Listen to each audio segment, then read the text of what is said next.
은혜 받으실 성경 말씀 출애굽기 29장 42절에서 43절을 봉독하겠습니다. 이는 너희가 대대로 여호와 앞 회막문에서 늘 드릴 번제라. 내가 거기서 너희와 만나고 내게 말하리라. 내가 거기서 이스라엘 자손을 만나리니 내 영광을 인하여 회막이 거룩하게 될지라. 아멘. 임마누엘 성가대 찬양과 니시 오케스트라 연주가 있은 후 연합 성결신학교 총장 정경 목사님께서 성막은 어떤 곳인가 라는 제목의 말씀 증거해 주시겠습니다. 아멘. 설교 말씀에 들어가기 전에 해외 출장팀 귀국보고를 먼저 읽어드리겠습니다. 중동 선교 출장자 강사 길태식 목사님, 통역 및 업무 김순호 장로님, 출장기간 2019년 5월 18일 수요일부터 5월 18일 토요일까지 10박 11일간 다녀오셨습니다. 수고 많이 하셨습니다. 네. 그리고 지금 몽골 선교 출장팀 보고서를 잠깐 읽어드리겠습니다.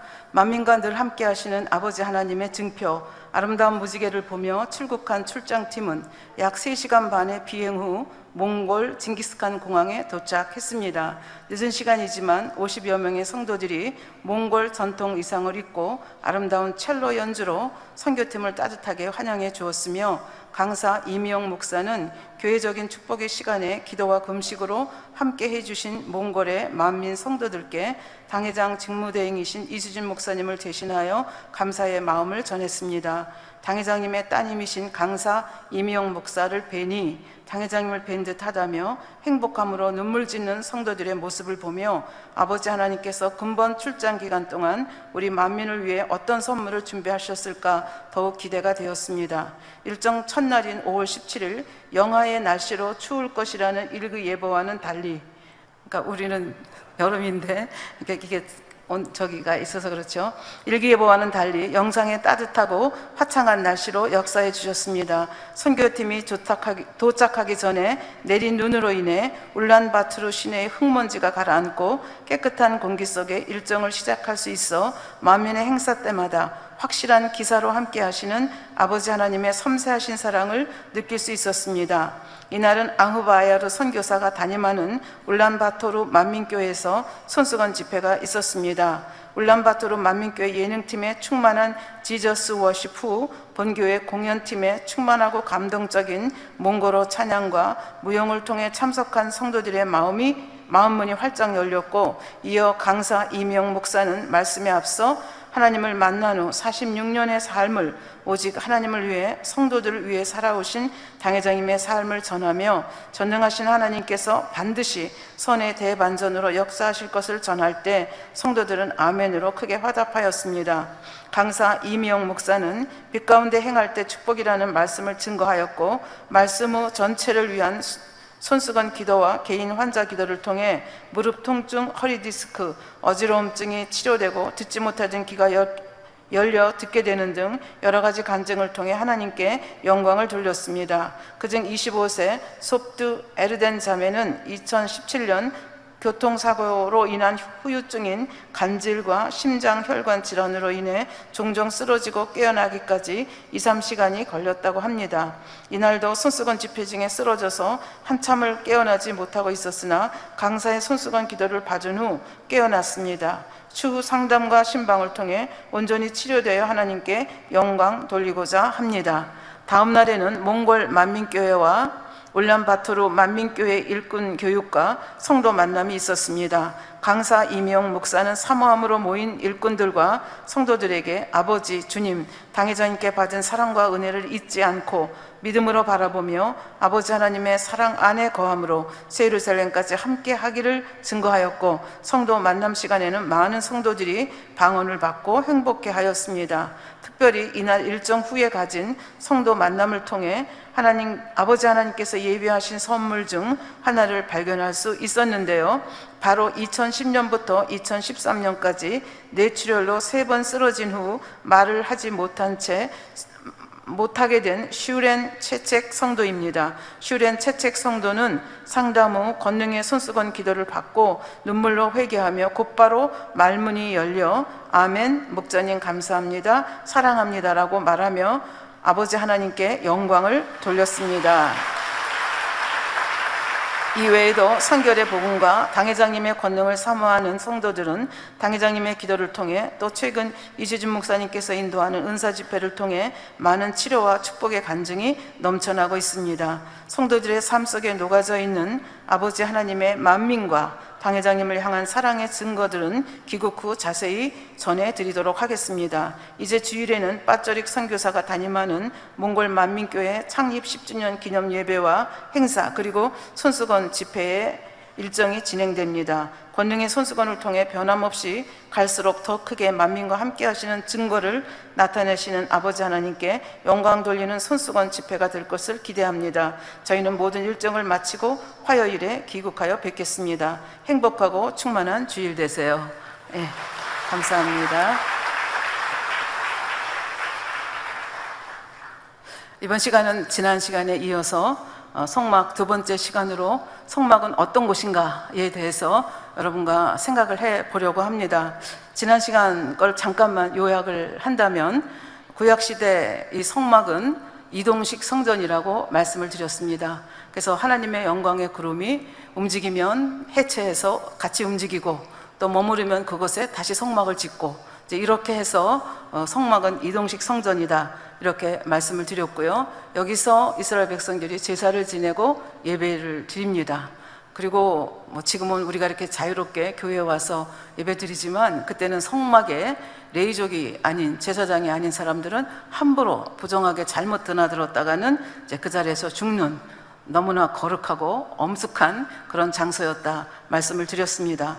그러나 신학시대에 와서는 예수 그리스도께서 예수 그리스도의 은혜로 십자가에 못 박혀 죽으시고 다 이루었다 했을 때 지성소와 성소를 가르는 그 커튼이 위로부터 아래로 찢어져서 하나님께로 직접 갈 수 있는 그런 길이 열렸죠. 그래서 하나님의 성령이 우리 안에 들어와 계심으로 우리 한 사람 한 사람이 하나님의 성전이다 그렇게 말씀을 드렸고, 그럼 교회는 무엇인가? 예배소서 2장 22절 말씀대로 이렇게 하나님의 성전이 된 성도들 한 사람 한 사람이 또 하나의 벽돌이 되어서 만들어가는 것이 교회다 그렇게 말씀을 드렸습니다.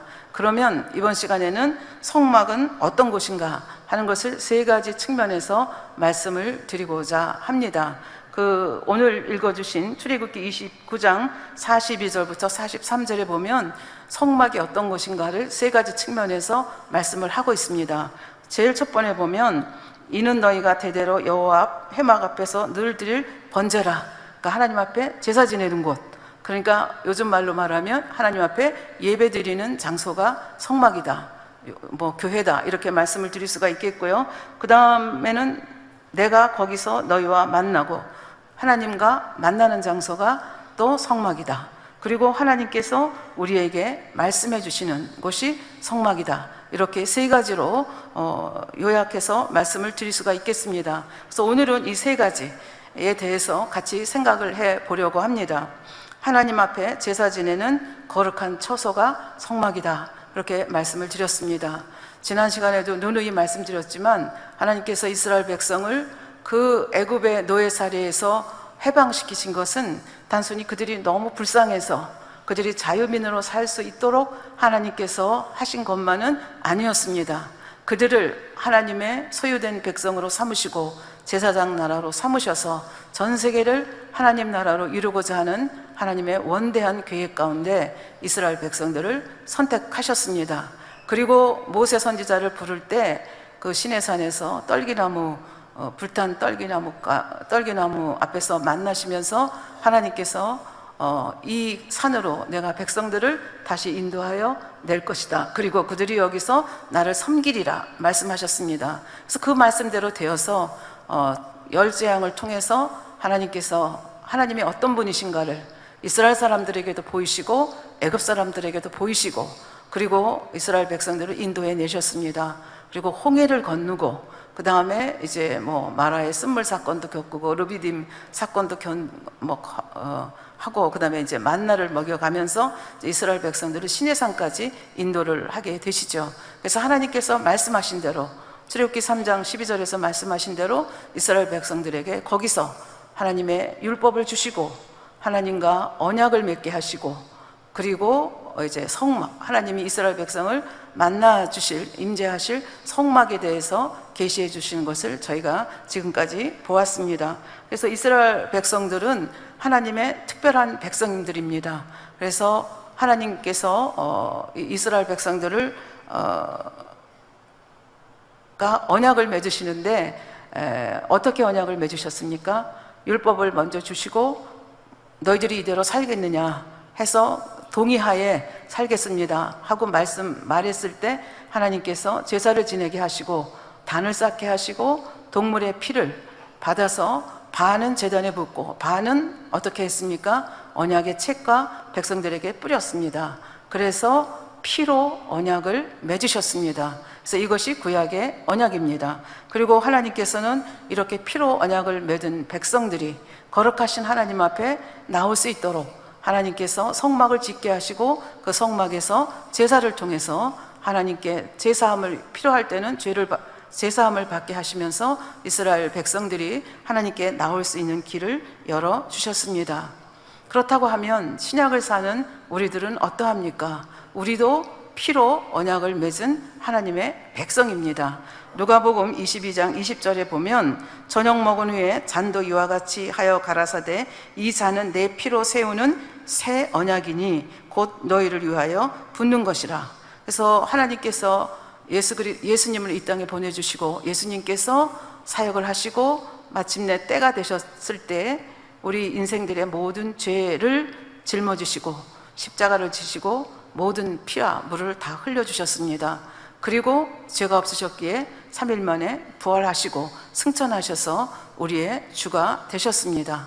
그래서 이런 방법으로 이를 믿는 자마다, 그러니까 구약 히브리서 시간 관계상 다 읽어드리지는 못하지만 히브리서 9장 12절부터 15절에 보면 구약 시대 염소와 양의 피, 또 소의 피로도 너희가 제사함을 받았는데 하물며 예수 그리스도의 피가 어떻게 너희 죄악을 사하지 못하겠느냐 하시면서 질문하시는 것을 볼 수가 있습니다. 그래서 15절, 히브리서 9장 15절에 보면 이로 인하여 예수 그리스도께서 십자가에 못 박혀 돌아가셔서 피를 흘려주심으로 이로 인하여 그는 새 언약의 중보자니 이는 천 언약 때의 범한 죄를 속하려고 죽으사 부르심을 입은 자들로 하여금 영원한 기업의 약속을 얻게 하려 함이니라. 이렇게 말씀을 하셨습니다. 그래서 우리는 말씀을 통해서 우리 인생들을 지으신 하나님의 목적이 무엇인가를 알고 있습니다. 그러나 아담과 이브의 죄로 인해서 우리는 태어날 때부터 죄인으로 태어납니다. 그러나 하나님께서는 하나님을 알 수 있는 길을 저희들에게 알려주시고 인간의 본분이 무엇인가를 성경 곳곳을 통해서 저희들에게 알려주셨습니다. 예를 들면 전도서 12장 13절에 보면 하나님을 경외하고 그 명령을 지킬지어다 이것이 사람의 본분이다 이렇게 말씀해 주셨습니다. 그리고 신약에 와서는 우리가 어떤 신분을 가지게 됐는가? 예수 그리스도의 보혈의 은총으로 새 언약으로 베드로전서 2장 9절에 보면 오직 너희는 택하신 족속이요. 우리는 예수 그리스도를 믿는 자들은 택하신 족속입니다. 왕 같은 제사장이요 거룩한 나라요 그의 소유된 백성이니 우리를 어두운 데서 불러내어서 그의 기이한 빛에 들어가게 하신 자의 아름다운 덕을 선전하게 하려 함이라. 이것이 하나님께서 예수 그리스도를 이 땅에 보내시고 우리를 하나님의 백성으로 삼으신 이유입니다. 그러면 이 시간 좀 질문을 여러분께 드리겠습니다. 우리는 오늘 우리 개인도 하나님의 성전이고 이런 개인들이 또 모여서 하나님의 성전을 교회를 이렇게 아름답게 이루어 갑니다. 그렇다고 하면 하나님 그 성전은 성막은 하나님께 예배드리는 거룩한 처소이다 이렇게 얘기했는데 말씀을 했는데 우리는 어떻게 하나님 앞에 예배를 드리고 있는지 잠깐 생각을 해 보려고 합니다. 어떤 분이 이렇게 성도들이 교회에 와서 예배드리는 유형을 세 가지로 분류를 했습니다. 말씀드리기 좀 민망한 면도 있지만 또 이런 면이 없지 않아 있기 때문에 우리가 한번 생각해 보면 좋을 것 같습니다. 제일 첫 번째 류가 어떤 류인가 하면은, 어떤 분들인가 하면 예배를 의무 방어적으로 생각하는 사람들입니다. 주의를 거룩하게 지켜야 된다는데, 예배를 드려야 된다는데 교회 안 가면 찝찝한 거예요. 그러니까 교회를 오기는 옵니다. 빠지지 않고 예배도 드립니다. 그러나 교회를 가는 발걸음이 그렇게 가볍지는 않은 분들이 이 류에 속한다 볼 수 있겠습니다. 두 번째 부류의 또 예배자는 어떤 분들이 있는가 하면은 예배를 선택적으로 생각하시는 분입니다. 다른 말로 바꿔 말하면 예배를 교양 강좌 정도로 생각하는 거죠. 그러니까 뭐 설교 들어서 손해볼 거 없으니까 가서 설교 듣겠다, 이런 마음을 가지고 오시는 분들입니다. 이런 마음을 가지고 있기 때문에 본인이 생각하기에 이 예배 드리는 것보다 더 중요한 일이 일어나면 아무 생각 없이 그 일에 매진합니다. 그리고 교회에 오는 것은 이제 잊어버리는 이제 그런 부류가 이 두 번째 부류에 해당된다고 볼 수가 있겠습니다. 그다음 세 번째 부류는 가장 바람직한 거죠. 신령과 진정으로 예배를 드리는 사람들입니다. 예배는 선택이 아니라 생애에 있어서 가장 중요한 시간이라고 생각하시는 분들이 여기에 속합니다. 따라서 온 마음과 온 정성을 다해서 하나님께, 주일날은 하나님의 날이기 때문에, 주님의 날이기 때문에 성전에 와서 거룩하게 신령과 진정으로 예배를 드려야 된다고 생각하는 사람입니다. 그래서 일주일이 주일을 중심으로 돌아갑니다. 주일날 하나님 앞에 거룩하게 예배해야 되기 때문에 나머지 6일날도 하나님 앞에 거룩하게 산 제물로 살아야 되겠다 생각하면서 거룩하게 사는 사람들이 여기에 속한다, 이렇게 볼 수가 있습니다. 그러면 정직하게 나는 어디에 속하는가 한번 자신을 돌아보는 귀한 시간이 되었으면 좋겠습니다. 우리가 이렇게 말씀을 들을 때 크게 두 가지, 사도행전에도 보면 똑같은 말씀을 전해도 그것을 받는 사람들의 태도가 크게 두 가지로 나뉘는 것을 볼 수가 있습니다. 하나는 베드로가 사도행전 2장에 보면 하나님께서 약속하신 것을 기다리라, 그래서 120문도가 모여서 기다릴 때 오순절날 성령이 제자들에게 임합니다. 그래서 제자들이 그 성령의 역사하심을 따라서, 그때 오순절날이기 때문에 세계 각처에서 디아스포라 유대인들이 와서 오순절을 지내기 위해서 왔는데, 이 제자들이 밖에 나가서 그 나라 사람들의 방언으로 말씀을 전하기 시작합니다. 그러니까 제자들도 얼마나 깜짝 놀랐겠습니까? 그냥 아무도 못 알아듣는 방언이 아니라 독일 사람들은, 요즘으로 하면 독일 사람들은 독일어로 듣고, 불란서 사람들은 불어로 듣고, 미국 사람들은 영어로 듣고, 이런 일이 벌어지니까 얼마나 놀랐겠습니까? 그래서 이런 일들이 벌어졌을 때 사도행전 2장 12절부터 13절에 보면 이렇게 반응을 합니다.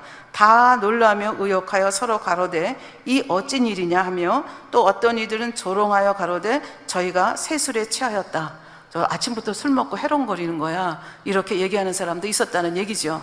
이에 대해서 이때까지 잠잠하던 베드로가 수제자답게 나와서 요엘서와 또 시편 말씀들을 들어서 구약 말씀들을 배경으로 해서 하나님의 말씀을 전합니다. 그래서 우리가 지금이 몇 시인데, 아침인데 우리가 새술에 취한, 그 술에 취한 것이 아니다 하면서 성경 말씀을 들어서 하나님이 약속하신 성령이 우리에게 임하였고, 예수님께서 어떻게 사셨는데 너희들이 어떻게 예수님을 십자가에 못 박여 죽였느냐, 근데 그 예수님이 다시 부활하셨다, 그래서 하나님께서 그 예수님을 너희의 주로 삼으셨다, 이런 설교를 차근차근하게 해 내려갑니다. 이 설교를 들은 그 이스라엘 백성들이, 거기 온 사람들이 어떻게 반응을 했는가, 사도행전 2장 37절에 보면 저희가 이 말을 듣고 마음에 찔렸다, 이렇게 되어 있습니다. 그래서 마음에 찔린 다음에 어떻게 행동을 했는가, 이 사람들이 베드로와 다른 사도들에게 너무나 절박하게 물었습니다. 형제들아, 우리가 어찌할꼬? 그러면 어떻게 우리가 해야 돼요? 그랬더니 사도 베드로가 그 방법을 알려줍니다. 너희가 회개하여 각각 예수 그리스도의 이름으로 세례를 받고 죄사함을 얻으라. 그리하면 성령을 선물로 받을 것이다 라고 하면서 어떻게 할 것을 얘기해 줍니다. 그랬더니 이 마음이 찔렸던 이 사람들이 사도 베드로의 설명을 듣고 그대로 합니다. 41절에 보면 그 말을 받은 사람들은 세례를 받음에 이날에 제자의 수가 3,000이나 더하였더라. 그래서 마음이 찔렸고 사도 베드로가 하는 말을 들었고 그 말씀에 순종해서 세례를 받고 하나님의 제자, 예수 그리스도의 제자가 된 것을 볼 수가 있습니다. 그런데 같은 사도행전 7장에 보면 스데반 집사님이 또 설교를 합니다. 하나님의 성전에 대해서 정말 역사를 이 창세기부터 쭉 훑어가면서 솔로몬의 성전, 그리고 예수님이 성전으로 오신 것까지 이렇게 설교를 합니다. 이 설교를 들었을 때 사람들의 반응이 어땠는가? 사도행전 7장 54절에 보면 저희가 이 말을 듣고 마음에 찔렸다. 똑같이 마음에 찔렸습니다. 그러나 그 다음 행동은 너무나 달랐습니다. 마음에 찔려서 저를 향하여, 스데반을 향하여 이를 갈거늘. 굉장히 반응이 다르죠. 그래서 스데반이 하늘을 우러러 봤더니 하나님이 영안을 열어주셨습니다. 그래서 하나님 보좌 우편에 서신 주님께서 지금 그러니까 스데반 집사님이 어떻게 하고 있는지 너무 안타까운 마음으로 일어나서 앉아 계실 수가 없는 거죠. 일어나서 보고 계셨습니다. 그거를 하나님이 영안을 열어서 보여주셨습니다. 그래서 스데반이 본 것을 그대로 얘기를 했더니 이 사람들이 반응이 57절에 보니까 저희가 큰 소리를 지르며 길을 막고 일심으로 그에게 달려들어 성 밖으로 끌고 가서 내치고 돌로 쳐 죽이게 됩니다. 그래서 결국은 스데반이 여기서 죽거든요. 근데 죽을 때 스데반의 행동이 성경에 나와 있습니다. 59절 후반부에 보면 주 예수여 내 영혼을 받으시옵소서. 그리고 60절에 보면 무릎을 꿇고 크게 불러 가로되 주여 이 죄를 저들에게 돌리지 마옵소서. 이 말을 하고 잤다는 것은 이제 이 세상에서의 생명이 끝났다는 그런 얘기가 됩니다. 우리는 하나님의 말씀이 단에서 선포될 때 그 말씀을 어떻게 받습니까? 그렇습니다. 양심이 찔립니다. 그러면 제가 어찌해야 될까요? 이렇게 받습니까? 아니면 이 악한 사람들처럼 이를 갈며 또 이렇게 영적인 것을 얘기했을 때 또 이렇게 정말 심하게 막 소리 지르고 돌로 갖다 치고 이런 행동을 합니까? 여기 계신 우리 만민의 성도는 그런 분이 안 계신다고 저는 생각을 합니다. 그래서 우리가 하나님의 이 처소에 와서 하나님께 제사 드리고 하나님께 예배 드리는 장소가 성막이요 성전이고 교회라 말씀드렸습니다. 우리는 지금 나는 어떤 마음으로 예배를 드리고 있는지 내 예배 자세, 내 마음을 한번 점검해 보는 귀한 시간이 됐으면 좋겠습니다. 두 번째는 이 성막이라고 하는 것은 하나님께서 임재하셔서 그의 백성을 만나 주시는 곳입니다. 성막은 그 출애굽기 25장 22절의 말씀에 보면 거기서 내가 너와 만나고 속죄소 위 곧 증거계 위에 있는 두 그룹 사이에서, 지금 속죄소 증거계 두 그룹 사이, 이거 아시는 분도 계시고 이게 도대체 무슨 소린가 하시는 분도 계실 텐데요. 그냥 지나가시면 이제 다음 시간쯤에서 한번 같이 보도록 하겠습니다. 이건 지성소에 있거든요. 언약궤가 있고 그 위에 속죄소가 있고 속죄소에 두 그룹이 있거든요. 근데 바로 거기서 내가 이스라엘 자손을 위하여 내게 명할 모든 것을 내게 이르리라 말씀하시고, 또 아까 읽어드린 그 말씀에서 보면 내가 거기서 너희와 만나고 또 너에게 말하겠다 이렇게 말씀하시는 것을 볼 수가 있습니다. 사실은 우리는 아까도 말씀드렸지만 아담의 후예들이기 때문에 죄인들입니다. 그래서 죄인들이 하나님을 보면 죽습니다. 그래서 하나님을 만날 수가 없는 자들입니다. 그런데 하나님께서 이런 저희를 위해서 먼저 우리를 찾으시고 우리를 만나 주셨습니다. 예를 들면 출애굽기 3장 7절 8절에서도 그 애굽 바로 밑에서 고통당하고 있는 그 이스라엘 백성들을 하나님께서 어떻게 하셨는가를 설명을 하고 계십니다. 7절 말씀에 보면 여호와께서 가라사대 내가 애굽에 있는 내 백성의 고통을 정령이 보고, 하나님께서 다 보셨다는 얘기죠. 그들이 그 간역자로 인하여 부르짖음을 듣고, 우리가 기도로 부르짖는 거 들으셨다는 얘기예요. 듣는다는 얘기죠. 그 우고를 알고, 보고 듣고 알고 내가 내려와서 그들을 애굽인의 손에서 건져내겠다는 얘기예요. 그들을 그 땅에서 인도하여 아름답고 광대한 땅, 젖과 꿀이 흐르는 땅, 곧 가나안 족속, 헷 족속, 아무리 족속, 브리스 족속, 히 족속, 여부스 족속의 지방에 이르려 하노라. 나는 너희를 인도해서 거기까지 인도할 것이다. 그러니까 하나님께서는 우리를 만나기 위해서 이스라엘 백성이 부르짖었을 뿐인데 하나님께서 그 간구를 들으시고 만나 주시기 위해서 이제 내려오셨다, 그런 얘기가 되겠습니다. 사실 하나님은 천지 사방에 안 계신 곳이 없습니다. 무소부재하십니다. 그런데 하나님께서는 특별히 구별하신 성막에서 이스라엘 백성을 만나 주시겠다 말씀하십니다. 지금도 마찬가지라고 생각합니다. 특별히 구별하신 어디나 다 계시지만, 또 어디서나 만나 주실 수 있지만, 우리 교회에서 또 우리가 기도할 때, 또 여러 가지, 또 아버지 앞에 이쁜 짓 했을 때 아버지께서 우리를 만나 주시는 것을 볼 수 있습니다. 왜 그렇습니까? 하나님께서는 우리 인생들과 교제하기를 원하십니다. 우리를 그 사랑의 손길로 인도하시기를 원하시고 우리를 보호하시기를 원하십니다. 그래서 신명기 4장 29절에 보면 내가 거기서 내 하나님 여호와를 구하게 되리니 만일 마음을 다하고 성품을 다하여 그를 구하면 만나리라. 그리고 이사야서 55장 6절에 보면 너희는 여호와를 만날 만한 때에 찾으라는 얘기는 만나 주시겠다는 말씀이죠. 그렇게 해서 우리 인생들이 그 삶의 여정 속에서 하나님을 만난다는 것은 모든 축복 중에서 가장 기이하고 놀랍고 귀한 축복이라고 저는 생각을 합니다. 그래서 이 하나님께서 이렇게 성막에서 만나 주시겠다고 분명히 말씀해 주십니다. 성전에서, 교회에서 또 만나 주시겠다고 말씀을 합니다. 그래서 하나님을 만나는 것이 인생에 있어서 제일 큰 축복이다, 그렇게 말씀을 드렸는데 정말 그런가 하는 것을 한두 가지 예를 통해서 여러분께 말씀을 드리고자 합니다.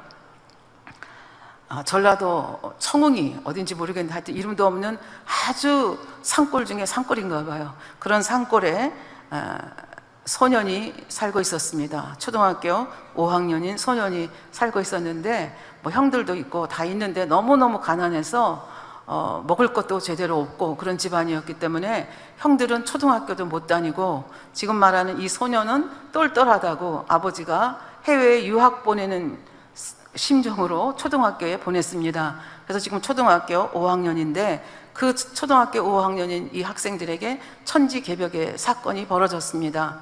거기에 그 산골에 조 요셉이라고 하는 전도사님이 오셔서 교회를 하나 개척을 하신 것입니다. 그래서 어머니를 따라서 그 교회에 등록을 하게 되고, 그 전도사님을 만난 그날 처음으로 하나님 앞에 기도를 하게 됩니다. 그리고 그 전도사님의 가르침을 통해서 기도라는 것이 무엇인가 하는 것을 조목조목 배우게 되고, 그 전도사님께서 마지막으로 하시는 말씀이, 하나님께서 성경에 보면 우리 교회는 하나님의 기도하는 집이라고 얘기를 했다. 그래서 언제 와서 기도해도 그 기도가 상달되지만 특별히 하나님께서 이 새벽 기도를 기뻐하신다. 그러니까 새벽에 나와서 기도할 수 있었으면 좋겠다, 이런 말씀을 그때 했습니다. 근데 이 국민학교 초등학교 5학년인 이 학생이 그 말씀이 가슴에 박힌 거예요.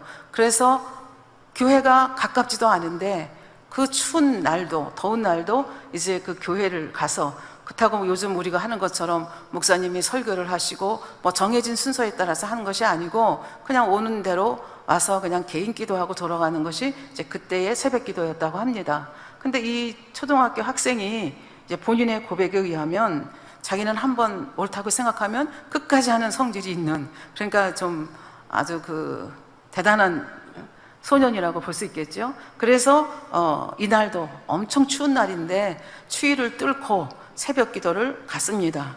뭐 거기에 난로가 있을 수도 없고, 그 다음에 이때 무슨 네이가 있었겠습니까? 이게 1945년 때 얘기니까 그저 솜저고리, 솜바지 입고, 그리고는 이제 가서 새벽 기도를 하는데 너무 추워가지고 이가 막 이렇게 되는 거예요. 그러니까 이 부딪히는 소리가 옆에서 기도하는 사람에게 들리지 않도록 애를 쓰면서, 그리고 너무 추워가지고 몸을 움츠기면서 기도를 하고 있는데 어느 순간 희한한 일이 벌어졌습니다. 갑자기 누가 담요로 나를 덮어주는 것 같은 따뜻함이 임했습니다. 그래서 이 소녀는 생각하기를 전도사님이 어린애가 와서 기도하니까 너무 기특해서 담요를 덮어주시는가 보다.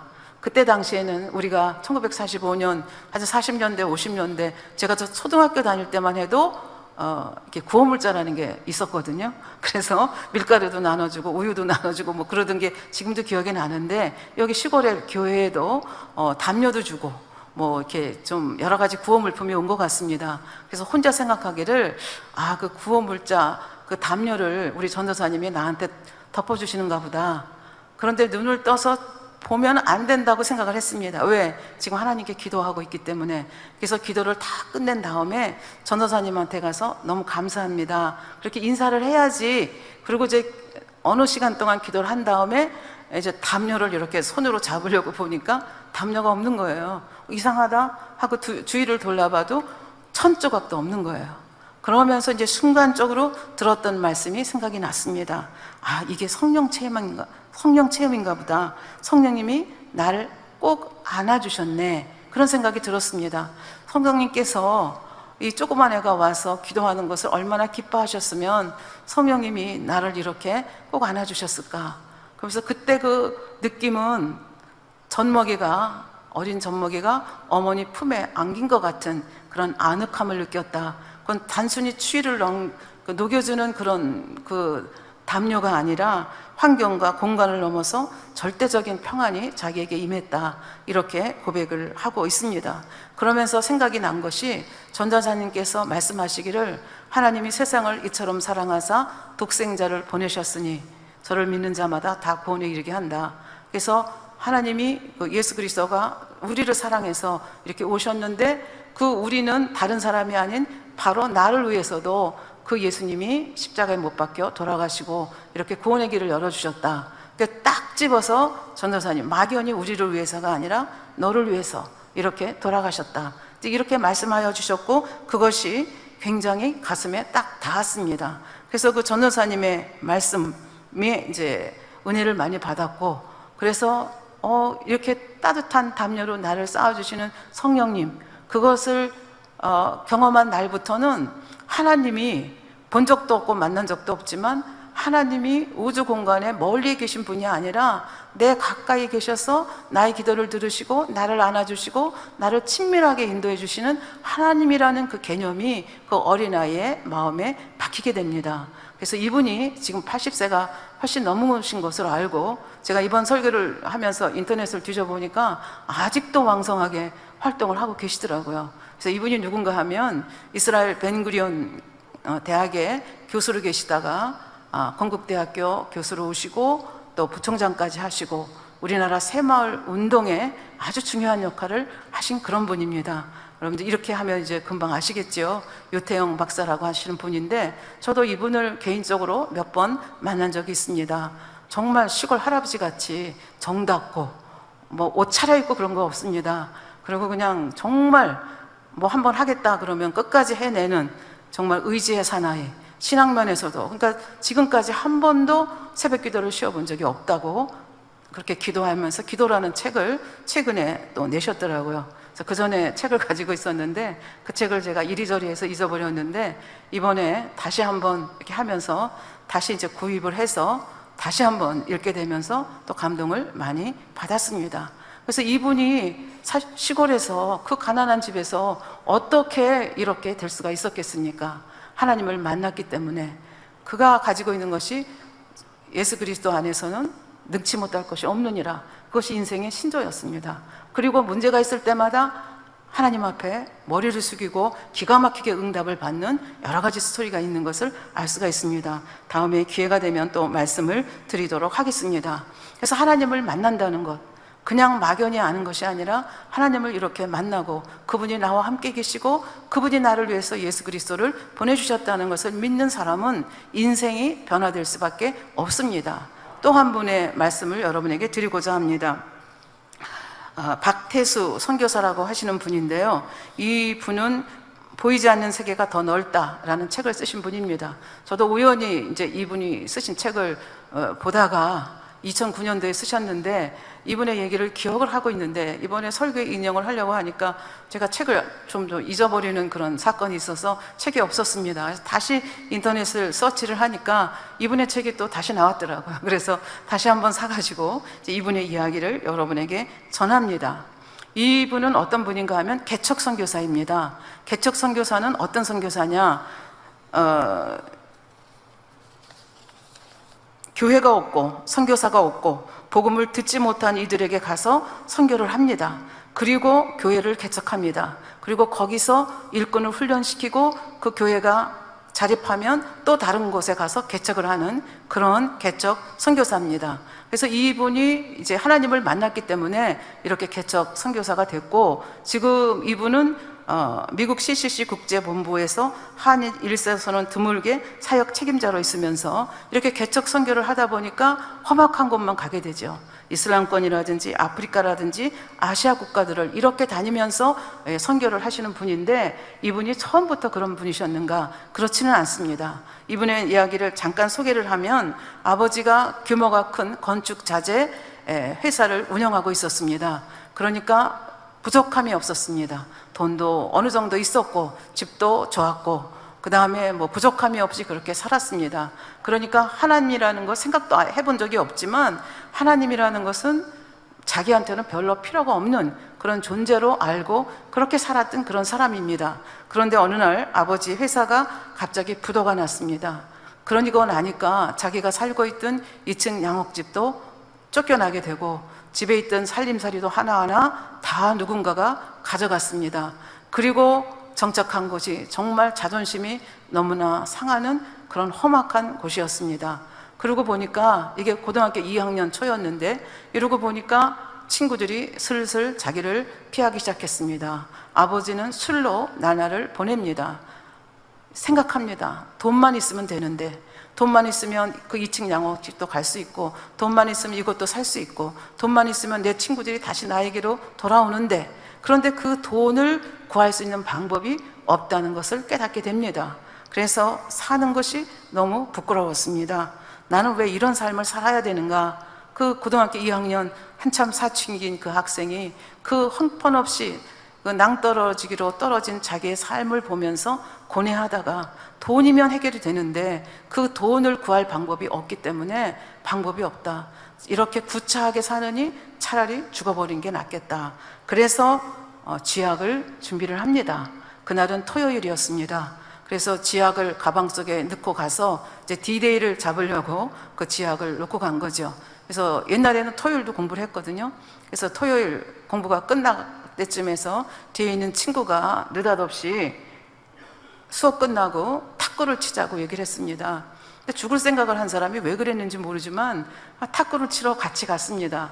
근데 그 탁구를 치는 곳이 어디였냐면 교회였습니다. 그러니까 생전 처음 교회라는 곳에 와가지고 2-3시간 동안 신나게 그 친구하고 땀을 뻘뻘 흘리면서 탁구를 쳤습니다.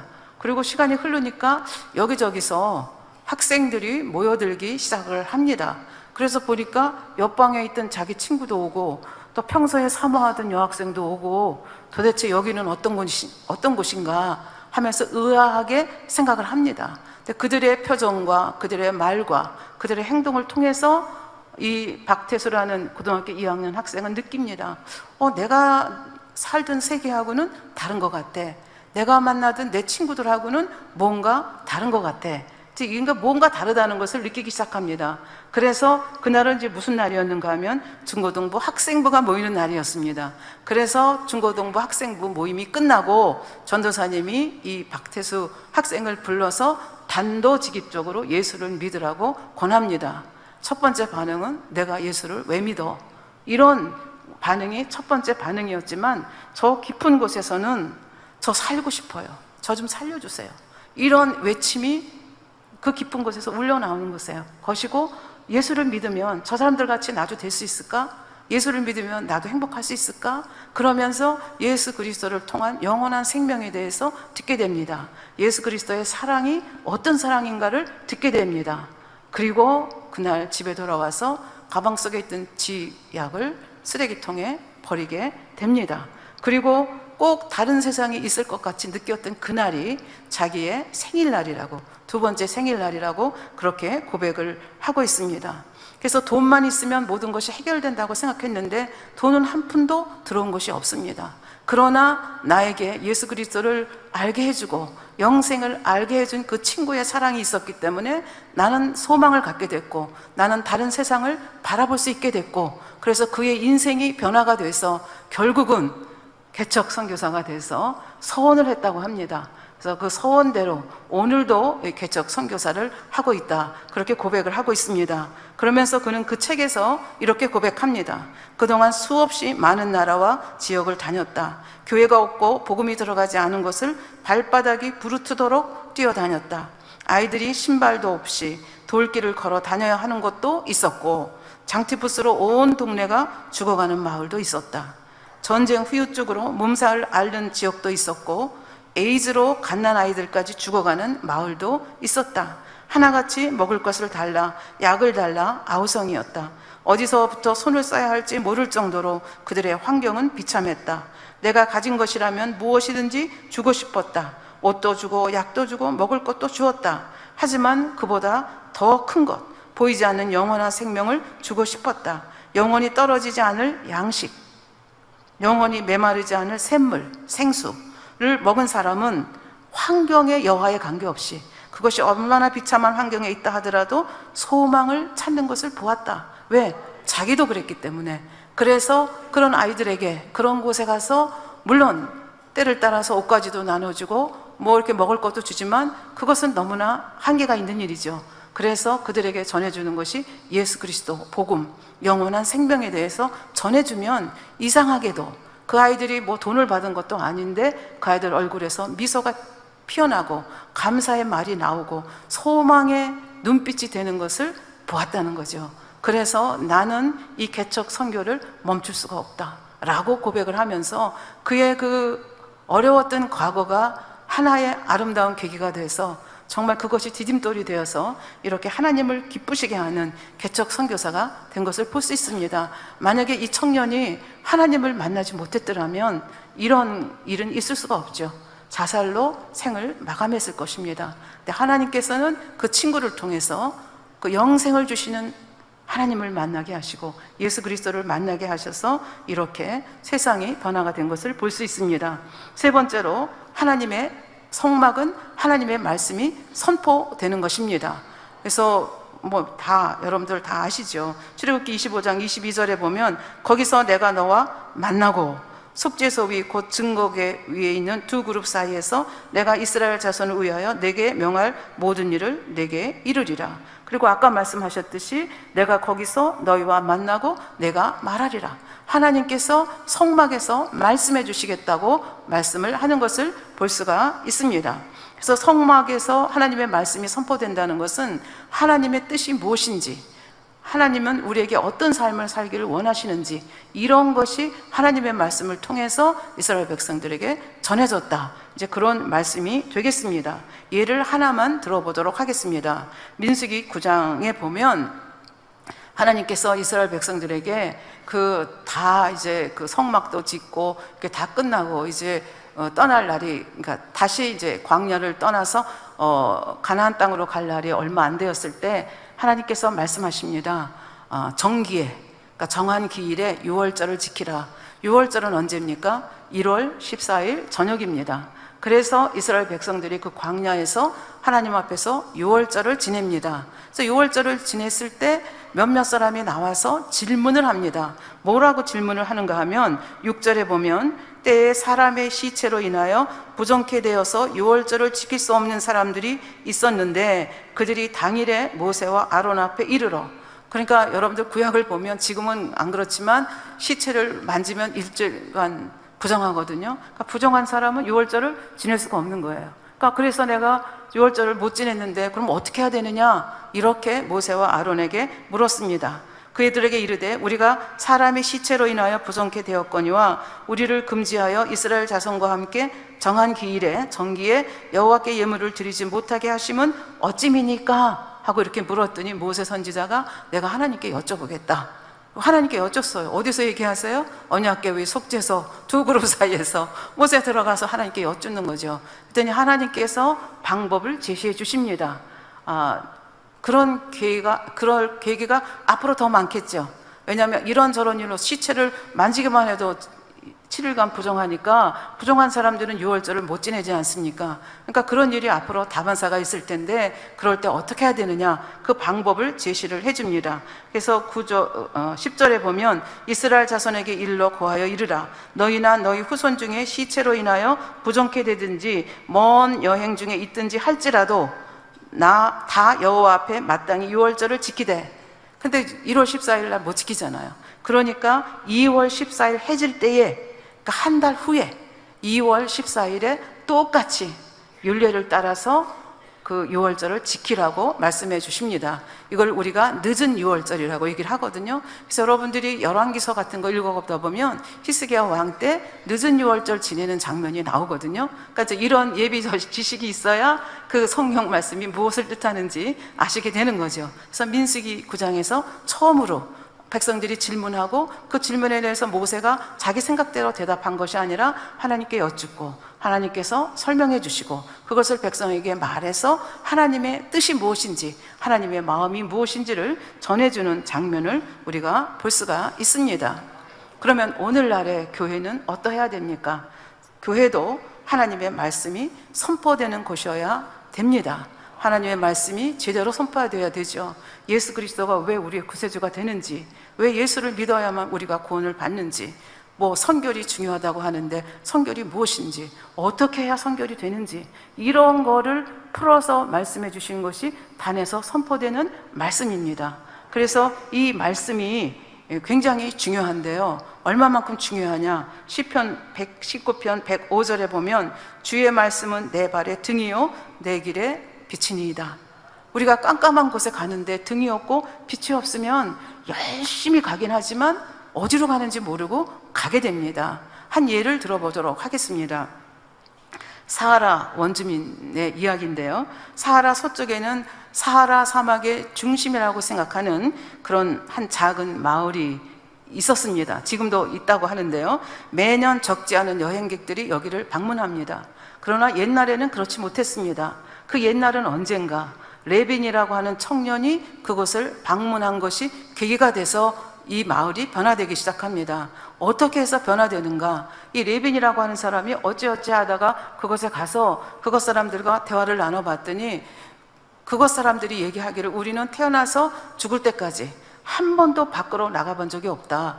그래서 아니 어떻게 그것이 가능하냐? 그렇게 물었더니 우리가 아무리 열심히 밖으로 나가려고 해도 며칠을 다녀봐도 결국은 원점으로 돌아오기 때문에 우리는 여기에 있을 운명이다. 우리는 밖으로 못 나간다. 그렇게 얘기를 하는 것이었습니다. 그러니까 이 레빈이라고 하는 청년이 너무 이상해서 혼자 실험을 해봤습니다. 그래서 그 북쪽을 향해서 갔더니 3일 만에 그 사막에서 나온 거예요. 자기는 나오는데 왜 이 사람들은 못 나오는가? 그래서 다시 이 사람들을 찾아갔습니다. 그랬더니 이 사람들이 똑같이 우리는 안 된다고 얘기를 합니다. 그래서 안 된다는 청년 한 사람을 데리고 그 청년이 어떻게 하기에 안 되는가, 그래서 그 청년을 따라서 그대로 해봤습니다. 청년이 밤낮을 가리지 않고 계속 걸었습니다. 그래서 이 사람도 계속 따라 걸었습니다. 결국 10하루 만에 어디를 도착했는가? 자기들이 떠났던 원점으로 다시 돌아왔습니다. 그랬더니 이 청년이 말합니다. 그거 보십시오. 우리가 이렇게 열심히 밤낮을 가리지 않고 걸었어도 결국은 원점에 오지 않았습니까? 그 대답을 들으면서 자기는 나갔다가 들어왔잖아요. 근데 왜 이 사람들은 안 되는가? 그것이 뭐였냐 하면 이 사람들이 목표가 없는 거예요. 어느 것을 그냥 무조건 열심히 걸은 거예요. 그래서 열심히 걷다 보니까 제자리에 온 거죠. 근데 이 레빈이라는 청년은 어떻게 그것을 극복할 수 있었는가? 북극성을 바라보면서 걸은 거예요. 북극성이 하나의 지표가 돼서 이 청년을 데리고 다시 이제 내가 하자는 대로 하자. 그러면서 그 청년을 데리고 가시 갑니다. 그래서 낮에는 가능하면 그 사막에 나무 그늘이 있으면 조그만 나무 그늘이라도 거기서 쉬고 에너지를 축적합니다.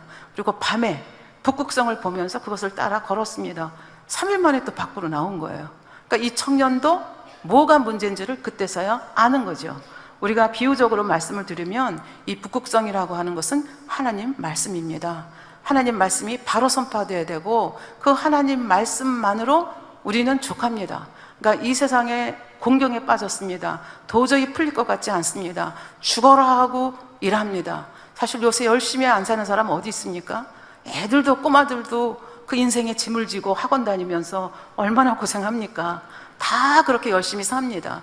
그럼에도 불구하고 우리들의 삶의 결과는 매우 다를 수 있습니다. 왜 그렇습니까? 그 삶의 문제를 풀 수 있는 정확한 길을, 정확한 방향을 알아야 되기 때문에 그렇습니다.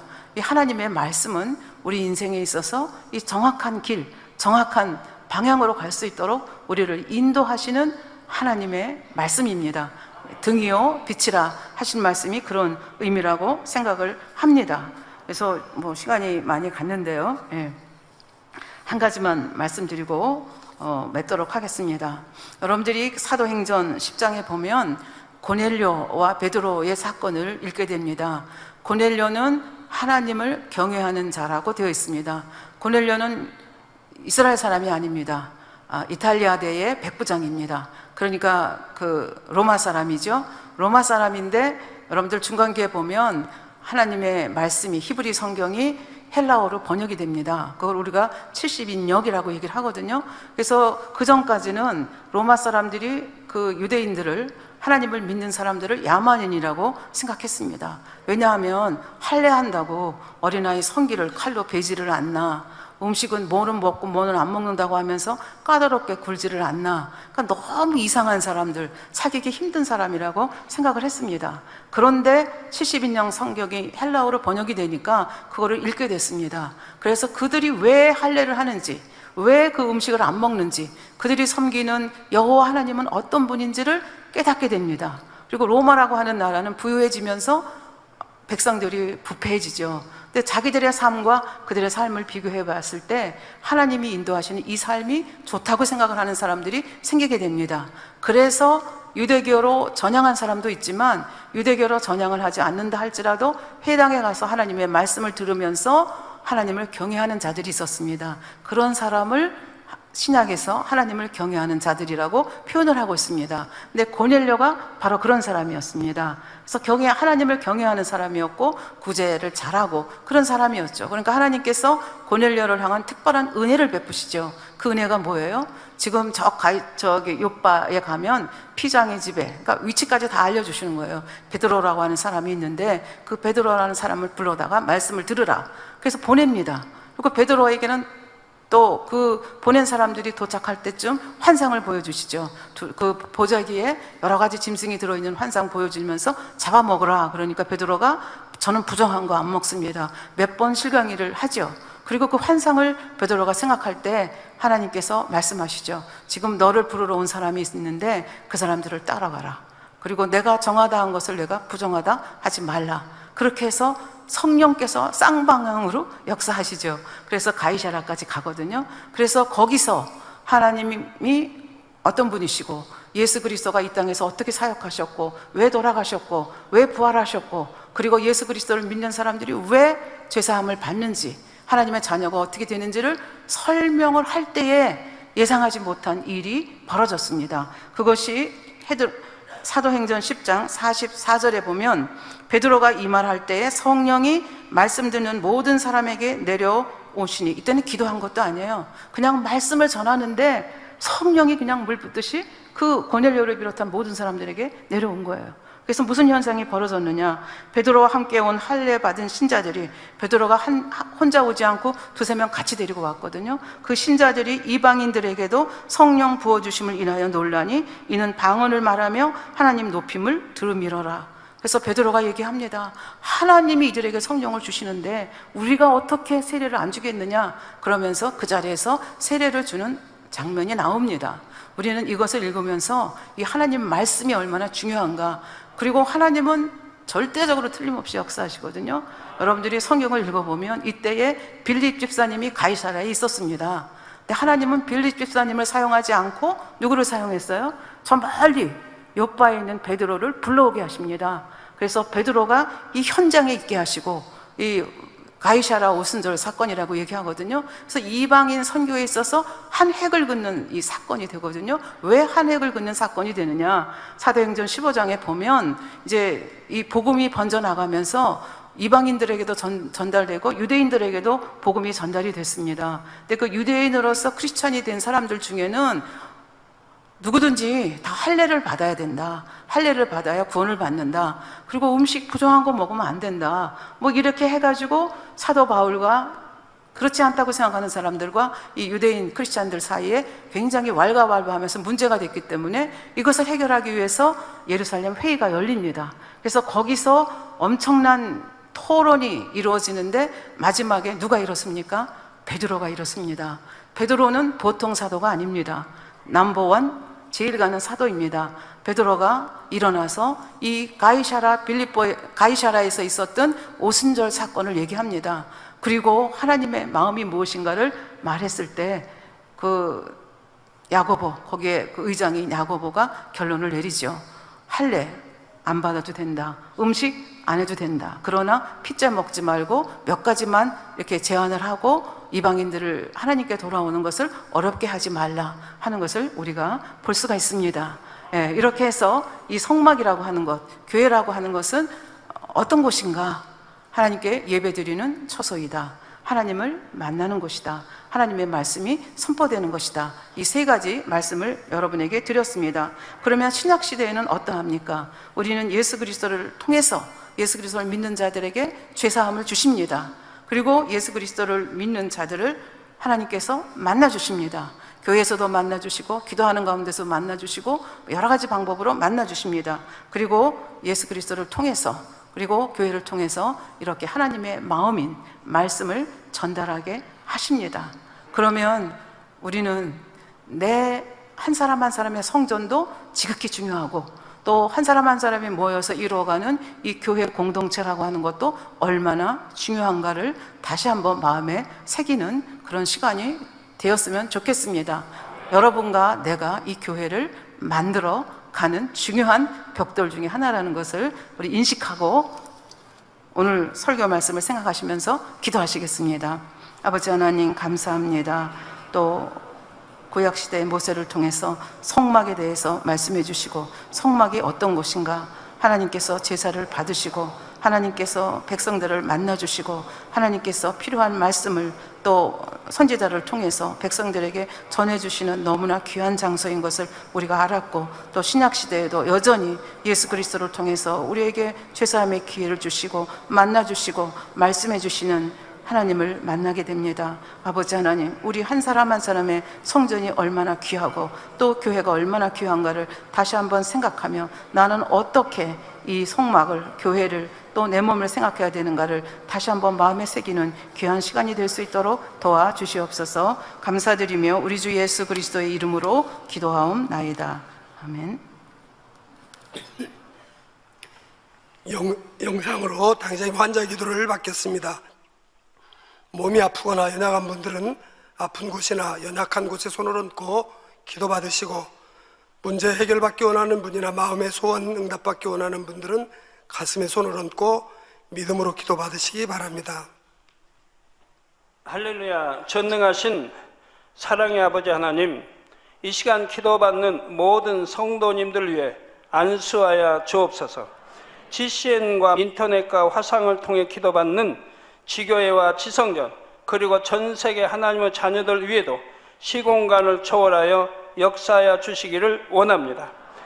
믿어지는 믿음을 주시고 부정적인 생각과 의심의 세력을 물리쳐 주옵시며 모든 시험 환난도 물리쳐 주옵소서.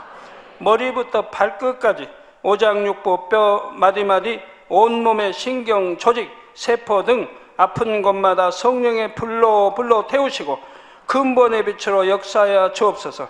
예수 그리스도의 이름으로 명하노니 원수마귀 사단 모든 질병 균 연약함아 물러가라. 빛이 여임하라. 모든 불치 난치병도 성령의 불로 태워 깨끗게 하여 주옵소서. 말라리아를 비롯한 모든 풍토병도 물리쳐 주옵소서. 감기, 기침, 열, 몸살, 독감 등 각종 유행성 질병도 다 물러가라. 어떠한 유행성 질병 균도 틈타지 않게 지켜 주옵소서. 위암, 폐암, 간암, 유방암, 자궁암, 대장암, 피부암 등 각종 암과 에이즈, 백혈병, 뇌졸중, 고혈압, 저혈압, 심장병, 폐병, 위장병, 당뇨, 부인병, 피부병, 갑상선 질환과 모든 염증도 깨끗게 하여 주옵소서. 소아마비, 중풍, 관절염, 디스크도 온전케 하여 주옵소서. 요통, 두통, 신경통을 비롯한 모든 통증은 사라질지어다. 간질, 자폐증, 우울증, 조울증, 노이로제 등 모든 정신질환도 물러가라. 모든 마비된 것도 풀어지고 일어나 걷고 뛸지어다. 눈도 잘 보이게 하옵시고 귀도 잘 들리게 하여 주옵소서. 소경은 눈을 뜨고 기머거리는 들으며 벙어리는 말할지어다. 각종 사고, 후유증도 깨끗게 하시고 부러진 뼈도 붙여 주옵소서. 화상 입은 것도 온전케 하옵시고 화기암 물러가라. 열도 물러가라. 아버지 흉터 나지 않게 역사해 주시기 원합니다. 마약을 비롯하여 각종 약물과 독극물 중독도 깨끗함을 입을지어다. 죽은 신경과 세포가 살아나며 죽은 자도 살아나게 하여 주옵소서. 잉태의 축복도 주시기를 원합니다. 잉태의 축복을 받으라. 예수 그리스도의 이름으로 명하노니 원수마귀 사단아, 하늘 공중 곳에 잡은 악의 영들아 물러가라. 그의 사자들도 물러갈지니라. 이 땅의 악한 영, 더러운 영, 거짓되고 간사한 영, 이간질하고 미혹하는 모든 어둠들은 물러가라. 모든 흉악의 결박을 풀고 어둠아 물러가라. 빛이여 임하라. 아버지 하나님, 부르짖어 기도할 수 있는 능력을 주시고 죄를 버리고 성결될 수 있는 능력을 주옵소서. 영원히 잘됨같이 범사에 잘되게 하시고 가정의 복음화도 이루어 주시기를 원합니다. 한 주간도 모든 사고와 재앙으로부터 지켜주시고 불통이 없는 형통한 삶을 살 수 있도록 축복해 주옵소서.